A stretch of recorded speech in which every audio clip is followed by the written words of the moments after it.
Bonjour John, comment tu vas? Merci de nous accueillir, on est à 3 heures quasiment de votre match. C'est cool de pouvoir échanger comme ça pour ce déjà 13e épisode de Code Coach. J'étais très prêté au jeu et en plus dans un contexte un peu délicat pour Angers. Tout allait bien, on va dire, dans la première phase avec une série de 7 victoires de suite entre novembre et décembre.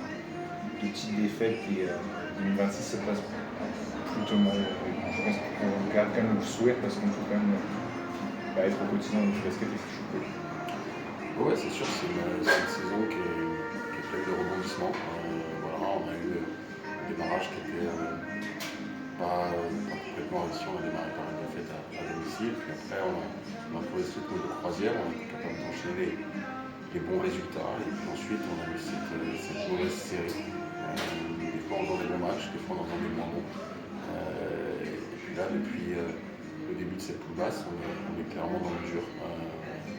On n'a gagné qu'un seul des 7 matchs de la première phase de poule basse, donc clairement là on n'est pas au rendez-vous et il faut absolument qu'on engrange des victoires pour pouvoir assurer le maintien du club. Il reste 7 matchs, vous jouez votre match qui a été inversé face à Metz ce soir en préambule de la 8e journée de phase retour. Bon, Angers partait quand même avec de l'avance, je crois que vous étiez vers premier, deuxième au début de cette seconde phase. C'est ça qui est un peu plus. C'est quand même dommage de ne pas avoir joué les premiers rôles parce qu'on pouvait s'attendre. Vous faisiez partie d'une belle surprise parce qu'il faut le rappeler, vous avez quand même remodelé votre effectif quasiment en haut et en large par rapport à la semaine passée. 3 jours sans essai. Oui, c'est sûr. Après, c'est de toutes les équipes. Beaucoup d'équipes changent leur effectif et c'est vrai qu'on a mis un petit peu de temps à démarrer. Je crois aussi qu'on a été, comme tu l'as dit, une belle surprise, mais la difficulté c'est qu'on n'a pas réussi à mettre ce rythme de croisière. Aujourd'hui, notre réalité c'est de gagner des matchs pour assurer le maintien du club. On a 3 victoires d'avance sur la zone de flottaison. Il reste 7 matchs. Il faut absolument en gagner et on va regarder ce soir à Metz. Sachant que c'est un candidat comment vous enfonceriez après du fait de gagner cette victoire de votre part. Oui, c'est sûr, mais je pense qu'il faut qu'on se concentre sur nous d'abord. C'est-à-dire, nous, qu'est-ce qu'on a envie de faire, qu'est-ce qu'on a envie de produire. On a battu Luxo, après on a été perdre à Saint-Vallier, mais Saint-Vallier a vraiment fait un gros match. Donc il y a des choses intéressantes à tirer malgré tout ce match-là. Il faut qu'on montre qu'on est la forme et qu'on en gagne ce soir. Si on parle de la saison, on en parlait dans les grandes lignes. Si on se concentre un peu plus sur l'objectif du club, quel était-il? On a vu une première phase très mouvementée, très ouverte. C'était un peu moins que dans la poule du quart de la moitié est de la France. Vous aviez vos chances, en tout cas, à quelques journées de la fin encore pour qualifier. Oui, bien sûr, ça c'est pas bien grand-chose, mais nous ce qu'on voulait c'était accéder à cette poule haute. Malheureusement, on l'a raté à 1 ou 2 victoires. Il y a des matchs clés qu'on n'a pas su bien manager et puis du coup on s'est retrouvé dans cette poule basse. Donc aujourd'hui il y a un nouvel objectif pour le club qui est de se maintenir et puis qui est de offrir un bail en national. Vous serez chaud à manette, vous allez signer encore pour eux. Alors non, j'ai encore une année de contrat à ce jour. Voilà. Donc on l'a dit, comme ça avait été dit dans le communiqué du club, il y a des négociations, il y a des discussions en ce moment sur l'avenir, mais aujourd'hui contractuellement je suis lié jusqu'en novembre 2027. Donc il y a eu quand même une prolongation vous l'avez En fait, à la base, j'avais signé 2 années, une en option et on a activé cette année option. Ok, donc en fait c'est des choses qui se font, c'est pour ça que ça a été annoncé tôt. Et là c'est la deuxième saison en poule basse. On imagine quand même un peu de déception et de regret, même si on peut dire qu'il y a quand même beaucoup de satisfaction parce qu'il y avait des paris, John Bowers, Jean-Henri Dali notamment, Dali Adi qui joue en espoir début l'an dernier. Ouais, je crois qu'on a un job avec l'ensemble des moyens dont on dispose. Je suis très content du recrutement qu'on a fait, du recrutement qu'on a fait. C'est une volonté, on veut des jeunes joueurs, on veut des joueurs qui soient jeunes, on veut des joueurs qui soient ambitieux. Et aujourd'hui, on a certes atteint cet objectif, c'est une déception comme tu vois, mais il y a aussi des choses à garder dans ce qu'on va faire. L'objectif là d'Angers Basket, c'est ça, tout le monde l'a prouvé il y a quelques années. Est-ce que c'est d'y retourner? On est très loin, essayer d'avoir de se structurer, d'avancer aussi, parce que maintenant, tu en parlais, on peut peut-être changer au revers à la baisse. Oui, après, les Talenges de basket, comme tu l'as dit, a connu la première, et donc on sait le travail qu'il faut pour y retourner. On a tout ça dans notre tête, mais on a surtout pas encadré les étapes. Le club fait un gros travail, un gros travail de structuration du club en ce moment. Donc, voilà, chacun doit garder son rôle. Confiant dans les dirigeants pour structurer les choses, et nous, on fait notre mieux sur le terrain pour essayer d'avoir les meilleurs résultats possibles. Pour le meilleur résultat possible, ce soir on pourra avoir bientôt la meilleure équipe possible, parce qu'il y a une bonne nouvelle, il me semble. Ouais, on va jouer au complet ce soir. Victor Servos sera avec nous ce soir. Sur le petit Nam, malheureusement, sa saison tournée trop court, ne sera pas avec nous. Donc voilà, on va être 9 joueurs pour un rendez-vous très important. Les joueurs le savent, le staff le sait.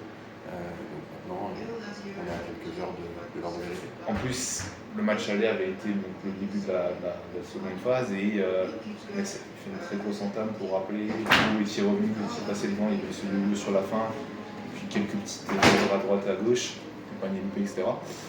C'est peut-être le match qui aurait pu lancer différemment la seconde phase. Là, c'est peut-être se dire, c'est peut-être ce qui va vous permettre de rendre agir, surtout à l'extérieur, comme ça vous avez pu gagner depuis cette nouvelle série. Enfin, il y a eu une victoire peut-être entre le temps en janvier, il me semble, mais on n'avait pas eu que depuis à l'extérieur. On a gagné le dernier match de la phase aller, de la phase de pardon. Oui, évidemment, il y a un sentiment de pouvoir bien faire les choses parce que ce match qui perd uniquement à domicile, comme tu dis, il lance très mal notre deuxième partie de saison. On enchaîne en plus avec Besançon une nouvelle défaite de 2 points à domicile. Donc, oui, on fait 2 déplacements et c'est l'importance de ces rendez-vous. Une question, parce qu'on a un peu épluché la saison de Angers Basket en long et en large.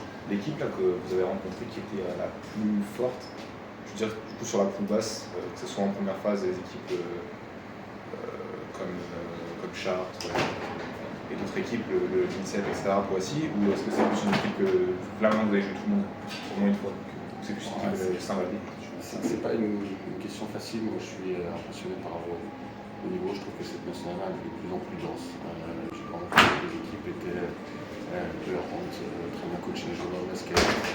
C'est un championnat passionnant, très intéressant, qui est long, qui est un vrai marathon, et c'est une question sur la capacité des clubs à assurer ce type de déplacement et ce long championnat. Mais les équipes, et celles qu'on a découvert dans cette poule-là, forcément, faut que tu gagnes un seul match sur 7, et puis toutes les équipes sont de belles équipes et à nous d'être encore plus forts sur cette deuxième phase. Oui, il faut montrer que vous n'avez pas de place en national, il faut être même victoire 2, 3. Là, vous parlez de 3 points d'avance, vous avez 3 victoires d'avance sur Chartres, qui très 3 points. Ouais, on a 3 victoires d'avance aujourd'hui sur Chartres, sur Vitré et sur Poissy qui sont égalités, sachant qu'on a le goal average sur ces 13 équipes-là. Après, combien il en faut, je ne sais pas. Ce que je sais, c'est qu'il faut gagner ce soir et qu'il faut gagner le match d'après. Et c'est la seule chose qui m'intéresse. Oui, après, mais est-ce que les gars ont traité un peu, je ne vais pas dire amoindri, mais ont peut-être baissé un peu la tête et de se dire on est en tête? La situation aurait pu être différente, on imagine dans les têtes, si on était plus bas dans le classement.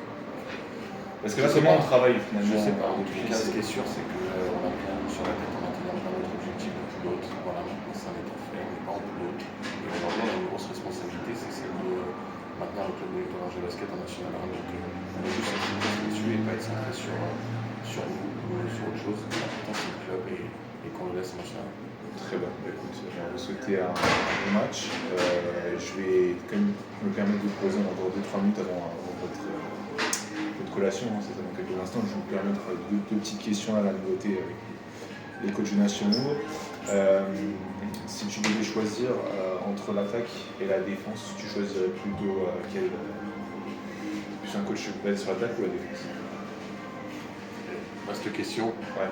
Vaste question. Après, c'est sûr qu'on a toujours envie que notre équipe pratique un basket total, c'est-à-dire qu'elle court vers l'avant, qu'elle défende très bien pour se projeter rapidement vers l'avant. Après, la réalité des fois est un peu différente. Mais ce qui est sûr, c'est que je suis on sent que la défense. Tu as un coach un peu homogène parce qu'on voit attaque 79, défense 80, 81.5, c'est à peu près égal. Ouais, c'est sûr. Après, on encaisse trop de points pour moi à mon goût. Et voilà, c'est quelque chose qu'on va essayer de résoudre. Mais c'est sûr que voilà, l'envie, c'est d'être sur un basket côte-à-côte. Merci beaucoup. Voilà, c'est le mot de la fin. Merci à toi. Et il y a une petite surprise qui arrive maintenant avec Kedao et David, si vous êtes au courant. Si. Si vous êtes au courant.